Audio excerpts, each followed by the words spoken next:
आमच्या नरड्यात विष ओतण्याचं काम केलंय। देवेंद्र फडणवीस यांच्या बाजूने असलेला मराठा 24 कॅरेटचा असूच शकत नाही।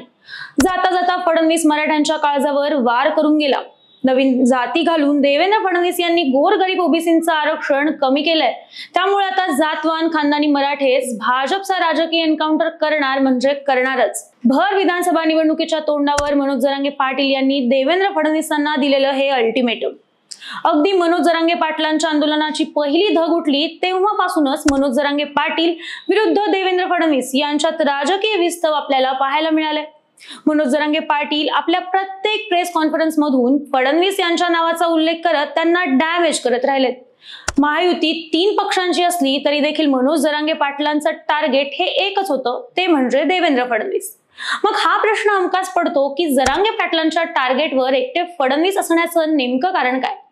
जरांगे पाटलांमुळे देवेंद्र फडणवीस यांची इमेज ही अँटी मराठा अशी होत चालली आहे का? आणि फडणवीसांचा मराठा आरक्षणाबाबतचा नेमका स्टँड काय?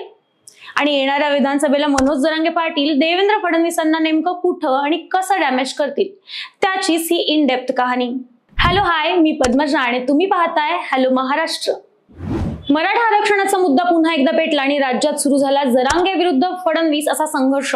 एकीकडे शिवसेना आणि राष्ट्रवादी काँग्रेस हे दोन्ही पक्ष फोडल्यानं शरद पवार, उद्धव ठाकरे आणि काँग्रेसच्या लिस्टवर फक्त टार्गेट म्हणजे फडणवीस एवढंच लिहिलंय। उद्धव ठाकरे आपल्या आक्रमक शैलीनं फडणवीसांना नेहमीच घायाळ करत होते। फडणवीसांनी महाराष्ट्राची प्रादेशिक अस्मिता असलेले हे दोन्ही पक्ष फोडले आणि महाराष्ट्राचं राजकारण गढूळ करून ठेवले, अशी भावना अगदी सर्वसामान्य लोकांच्या मनात देखील आली होती। त्यातच मराठा आरक्षणाचा मुद्दा पुन्हा एकदा उफाळून आला आणि देवेंद्र फडणवीस यांना मराठा समाजाच्या रोषाला सामोरं जावं लागलं। राज्याच्या राजकारणात सध्या महाविकास आघाडी विरुद्ध महायुती अशी थेट लढाई असली तरी मनोज जरांगे पाटील विरुद्ध देवेंद्र फडणवीस असा सुद्धा संघर्ष उभा ठाकलाय। मनोज जरांगे पाटील विरुद्ध देवेंद्र फडणवीस या संघर्षाला खरी सुरुवात झाली ती म्हणजे 1 सप्टेंबर 2023 पासून।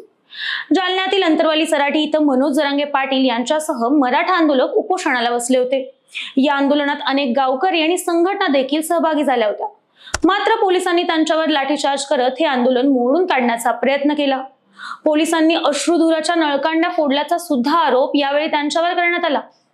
पोलिसांच्या लाठीचार्ज नंतर जोरदार दगडफेक सुद्धा जमावाने केली। एकूणच काय तर सर्व परिस्थिती हाताबाहेर गेली आणि पोलिसांनी जो काही लाठीचार्ज मराठा बांधवांवर केला त्याला देवेंद्र फडणवीस हेच जबाबदार आहेत असा थेट आरोप मनोज जरांगे पाटील यांनी केला आणि इथूनच फडणवीस विरुद्ध जरांगे असा संघर्ष उभ्या महाराष्ट्राला पाहायला मिळाला। या लाठीचार्ज नंतर शांततेत चाललेल्या मराठा आंदोलनाला चांगलंच हिंसक वळण सुद्धा मिळालं। बीडमधील राष्ट्रवादी काँग्रेस पक्षाचं कार्यालय सुद्धा यावेळी पेटवण्यात आलं। अजित पवार गटाचे आमदार प्रकाश सोळंके आणि संदीप क्षीरसागर यांच्या घराला आंदोलकांनी अगदी आग लावल्याचं देखील समोर आलं। अनेक ठिकाणी रस्त्यावर जाळपोळ पाहायला मिळाली। या एकूण सर्व परिस्थितीनंतर देवेंद्र फडणवीस यांनी मराठा समाजाची जाहीर माफी सुद्धा मागितली। या लाठीचार्ज मध्ये जे कोणी जखमी झाले त्यांची मी शासनाच्या वतीनं क्षमा मागतो असं म्हणत फडणवीसांनी विषय पुढे जाऊ नये याची पूर्ण काळजी सुद्धा घेतली। मात्र मनोज जरांगे पाटील यांनी काय फडणवीसांची पाठच सोडली नाही। यानंतर मनोज जरांगे पाटलांनी संपूर्ण महाराष्ट्रात जनजागृती शांतता रॅली सुद्धा काढली। मराठा आरक्षणाची धार आणखी बोथट केली। मात्र हे करत असताना त्यांच्या प्रत्येक भाषणात टार्गेट होते ते फक्त देवेंद्र फडणवीस आणि भाजप। देवेंद्र फडणवीस हे मराठा विरोधी आहेत। मराठा समाजाला ओबीसी मधून आरक्षण न मिळण्यामागं देवेंद्र फडणवीस हेच आहेत। त्यांनी ठरवलं तर काही वेळात सगळे सोरे अध्यादेशाची अंमलबजावणी करू शकतात, पण देवेंद्र फडणवीस असं होऊ देत नाहीये असं म्हणत मनोज जरांगे पाटील यांनी फडणवीसांवर जीवे मारण्याचा कट रचल्याचा आरोप सुद्धा केला होता। देवेंद्र फडणवीस यांनी मला सलाईन मधून विष पाजून मारण्याचा कट रचलाय। तुम्हाला मारायचं असेल तर मी येतो सागर बंगल्यावर, मला मारून दाखवा असं आव्हान सुद्धा जरांगे पाटील यांनी देवेंद्र फडणवीसांना केलं आणि ते तडकाफडकी सागर बंगल्याकडे सुद्धा निघाले। जरांगे पाटलांच्या या खळबळजनक आरोपामुळे मराठा समाजात देवेंद्र फडणवीस यांच्याबद्दल चांगली चीड आणि नाराजीचं वातावरण पसरलं। जरांगे पाटील इथेच नाहीत थांबले। त्यानंतर आपल्या प्रत्येक जाहीर सभेत किंवा पत्रकार परिषदेत जरांगे पाटील फक्त आणि फक्त देवेंद्र फडणवीस यांच्यावरच टीका करत राहिले। फडणवीस यांची बाजू घेऊन जो कोणी जरांगे पाटलांना नडायला आला त्या नेत्याला मनोज जरांगे पाटील यांनी शिंगावर घेतलं।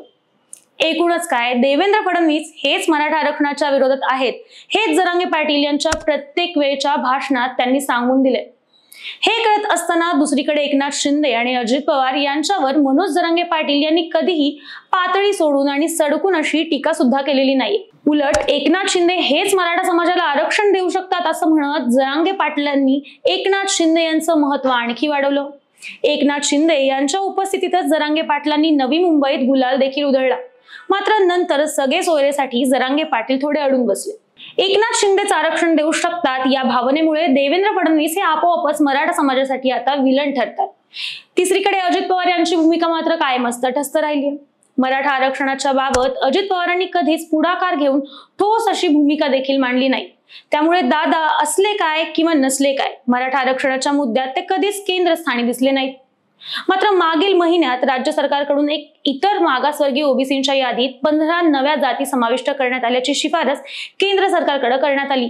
त्यामुळे सरकार हे ओबीसी समाजासाठी प्रयत्नशील असून मराठा समाजाच्या तोंडाला पाने पुसत असल्याचं देखील अधोरेखित झालं। त्यातच भाजप हा ओबीसींचा पक्ष आहे असं यापूर्वी अनेक भाजप नेत्यांनी सुद्धा म्हटलंय। भाजपचा माधव पॅटर्न म्हणजेच माळी, धनगर, वंजारी या समाजाला एकत्र करण्याचा पॅटर्न हा सुद्धा काही नवा नाहीये। याच माधव पॅटर्नच्या जोरावर भाजप अनेक मतदारसंघात आपलं एक हाती वर्चस्व निर्माण करते। त्यामुळे भाजप जाणून बुजून मराठा समाजाला चुकीची वागणूक देतोय असा संदेश हा मनोज जरांगे पाटील नेहमीच देत असतात। आजही देवेंद्र फडणवीस हेच महाराष्ट्र भाजपचे बॉस असल्यानं जे काही चाललंय त्यात त्यांचाच हात आहे असं म्हणत मनोज जरांगे पाटील हे फडणवीसांना मराठ्यांच्या नजरेत विलन करतायत। तर दुसरीकडे मराठा समाजाच्या नाराजीचा फटका महायुतीला आणि खास करून भाजपला अनेक ठिकाणी बसलाय। विदर्भ आणि मराठवाड्याचा बालेकिल्ला भाजपला गमवावा लागला तो याच मराठा समाजाच्या रोषामुळे। मराठा आरक्षणाच्या रोषात भाजपचे अनेक दिग्गज देखील थारातीर्थ पडले। बीड मधून पंकजा मुंडे आणि जालन्यातून 5 टर्म आमदार राहिलेल्या रावसाहेब दानवे यांचा पराभव हे याचे एक उत्तम उदाहरण म्हणावं लागेल। आता विधानसभा निवडणुकीत सुद्धा मनोज जरांगे पाटील यांची भूमिका अगदीच निर्णायक अशी असणार आहे। मनोज जरांगे यांनी सत्ताधाऱ्यांना पाडा असे आदेश मराठा बांधवांना दिल्यास महायुतीचा बाजार उठण्याची शक्यता ही नक्कीच दिसते। त्यातच जरांगे पाटलांनी कालच फडणवीसांवर सडकून टीका करत आपले इरादे पुन्हा एकदा दाखवून दिले।